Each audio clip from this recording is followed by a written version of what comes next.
এক ব্যক্তি খুব তার শখ যে তিনি সাহাবীদের মতো নামাজ পড়া শিখবেন। কথা বুঝতে পারছেন? সাহাবীদের মতো নামাজ শিখবেন। তো একজন বরেণ্য আলেমের কাছে এসেছেন, এসে বলছেন যে আমাকে সাহাবীদের মতো নামাজ শিখিয়ে দেন।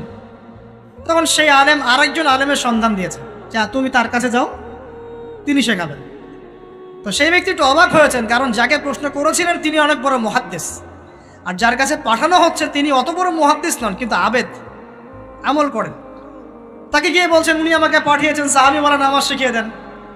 তখন তিনি বলছেন ঠিক আছে, সুন্দর করে ওযু করে আসো, সুন্দর করে ওযু করে আসো। ওযু করার সময় খালি খেয়াল রাখবা যে আমি ওযু করছি শুধু আল্লাহর সন্তুষ্টির জন্য। কি খেয়াল রাখবেন? ওযু করছি শুধু আল্লাহকে রাজি খুশি করার জন্য ওযু করছে, আর কোনো উদ্দেশ্য নয় আমার। ওযু করতে যাচ্ছে, তিনি আবার বলছেন দাঁড়াও, শুধু আল্লাহকে রাজি খুশি করার জন্য ওযু করো। আবার শুরু করছেন, আবার বলছেন শোনো, শুধু আল্লাহকে রাজি খুশি করার জন্য ওযু করো। এভাবে বলতেই আছেন, নামাজে দাঁড়িয়েছেন, দাঁড়ানোর আগে বলছেন শোনো, শুধু আল্লাহকে রাজি খুশি করার জন্য নামাজ পড়ো। বলতেই আছেন। এক পর্যায়ে সে ব্যক্তি নামাজ শুরু করলো, নামাজে মনোযোগ এদিক ওদিকে যায়, আর তার মাথায় এটা আসে, এই শুধু আল্লাহকে রাজি খুশি করার জন্য আমাকে নামাজ পড়তে হবে, শুধু আল্লাহকে রাজি খুশি করার জন্য নামাজ পড়তে হবে।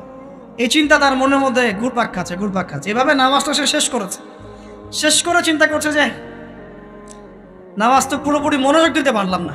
বারবার মাথার মধ্যে এরকম চিন্তা আসছে, আল্লাহ আমাকে তো মাফ করে দাও, নামাজটা আমার মনে হলো না ঠিক মতো।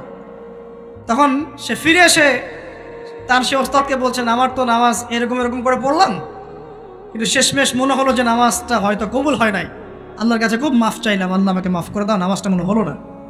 তখন সেই যে প্রথম ব্যক্তি যিনি পাঠিয়েছেন তিনি বলছেন, এটাই হলো সাহাবীওয়ালা নামাজ। তারা আল্লাহকে রাজি খুশি করার জন্য নামাজ পড়তেন, নামাজ শেষ করে আল্লাহর কাছে ইস্তেগফার করতেন, আল্লাহ কিছুই হলো না। আর কথা কি বুঝতে পারছেন? অতএব আল্লাহকে রাজি খুশি করার জন্যে আপনি আপনার আবেগ, আপনার ইবাদত সব ফেলে দিবেন। এটা অন্য কারো কাছে কিছু পাওয়ার আশা করুন।